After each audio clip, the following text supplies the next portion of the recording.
and gentlemen, feast your eyes on what may be one of the finest looking, definitely the finest looking production Dyna ever made. This is a FXDWG3, straight off the bench of Willie G. Davidson. He was the grandson of the founder of Harley-Davidson. He graduated to the art and design department after many years with the company, and this was his brainchild right here.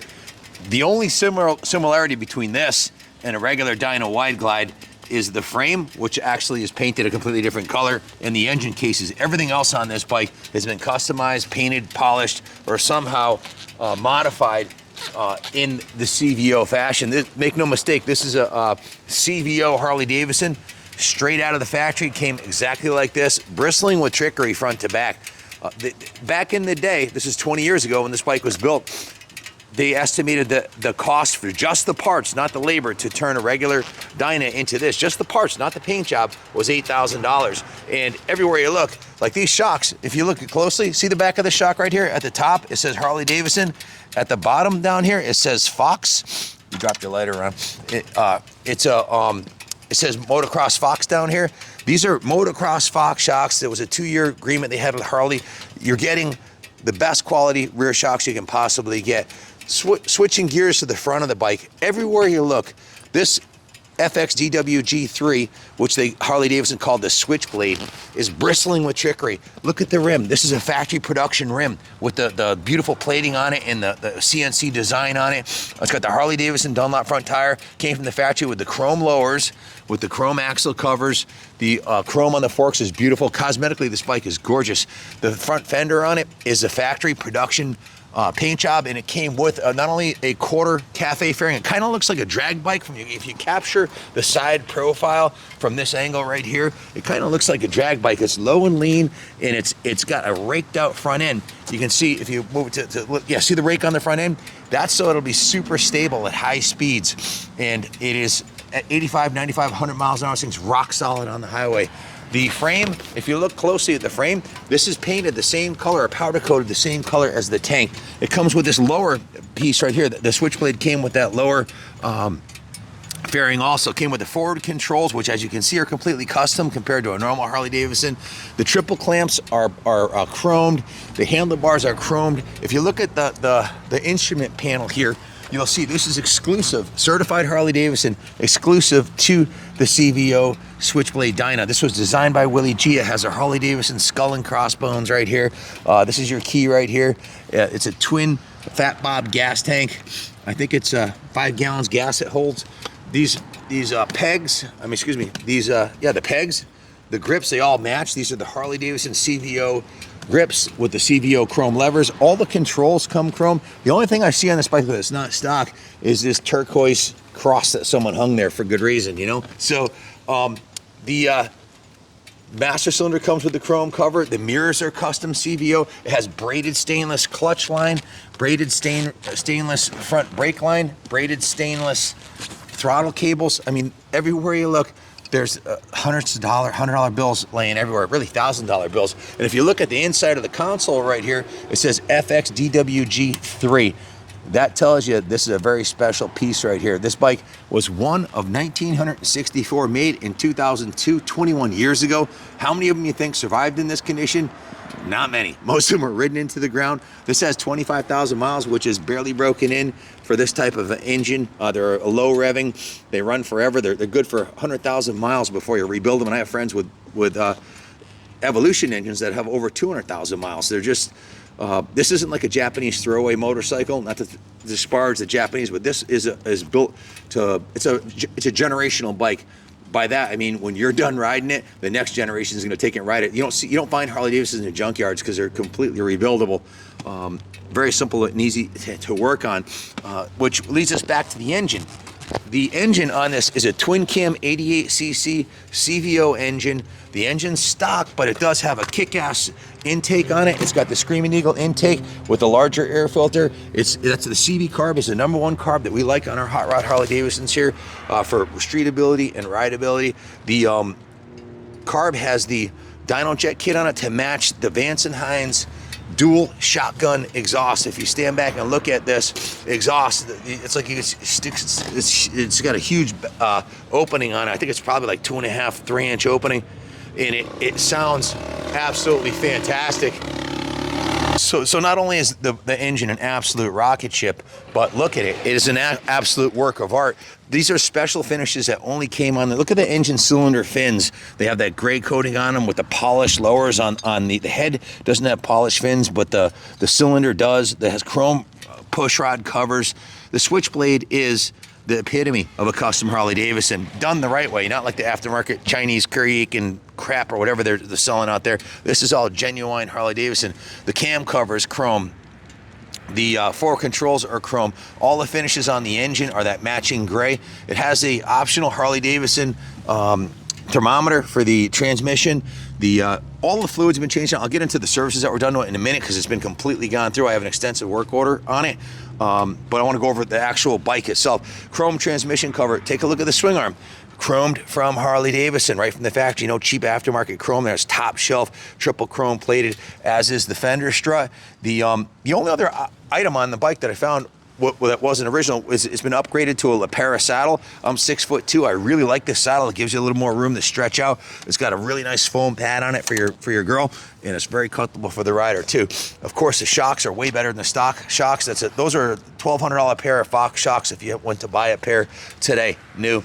The rear and the front calipers have the special finish which matches the engine. It's like a light gray, a very sexy looking color.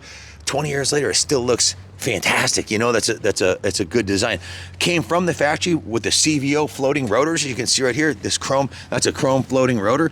And front and rear, the brakes are brand new too, and I'll get into the services done in a minute, but look, the matching rear wheel has the chrome and black finish on the wheel. Bullet style turn signals, factory original. This is a Harley-Davidson Screaming Eagle accessory. This is emblazoned with the Harley-Davidson logo in the back here, and it's designed to match the swoop on the upturned wide glide fender. Has the luggage rack and the passenger sissy bar so she doesn't fly off the back.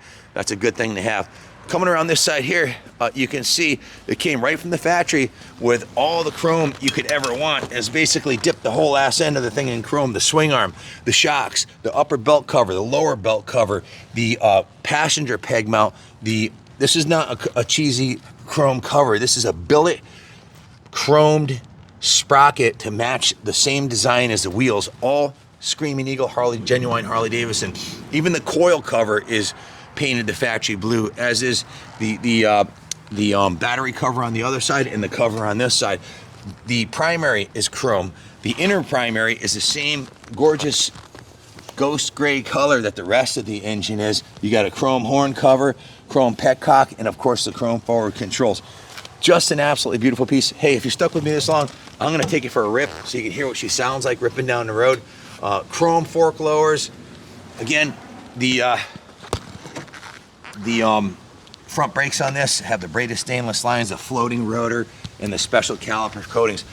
Let me take it for a rip because you might be getting bored listening to me ramble about it. Obviously, I love these bikes. My Uncle Dale had a Switchblade, a red Switchblade. If you go online and punch in on YouTube, Kaplan Switchblade Cvo Dyna, that video will come up, the red one, and I went over pretty much all the special features of his red one. They came the next year they were red. This one was blue. Just a stunning piece, guys. Let's take it for a rip.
Hi, Kyle, project manager, 88 Kadiva, 250 got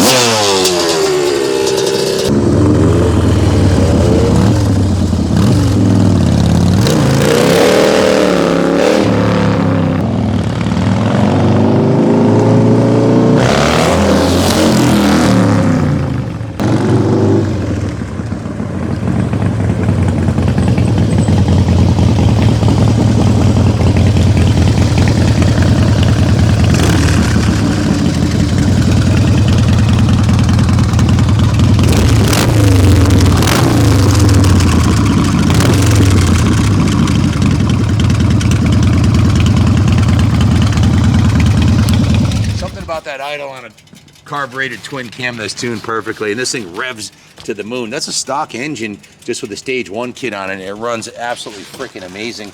The carburetor's tuned perfectly by Lance, and this Vance & Hines exhaust really works both on the dyno into your ear. It sounds fantastic. That's a test ride I didn't want to have in. There's a reason why I still ride an 07 Dyna. I can ride whatever I want here. We own the museum, own a shop. I've got a 07 Cvo Dyna. The Cvo bikes are second to none. You can get a stock Dyna and modify it, but the fit and finish, the quality, the paint, to do this to a stock Dyna would cost you, back in the day, just $8,000 for the parts. Today it'd be substantially more, and of course the labor would cost you a small fortune. If you're looking for a kick-ass Harley, turnkey Harley that's ready to go, your ship just came in. Would you just look at it? It's absolutely beautiful. If you have any questions about it, give me a call, 860-454-7024. We can ship this anywhere in the country for you. We also offer financing, if you're wondering, through Freedom Road Financing. Let me check out the work order. I think I covered pretty much everything. Like I said, all the fluids were changed. The engine oil was changed. The transmission oil was changed. The primary chain case oil was changed.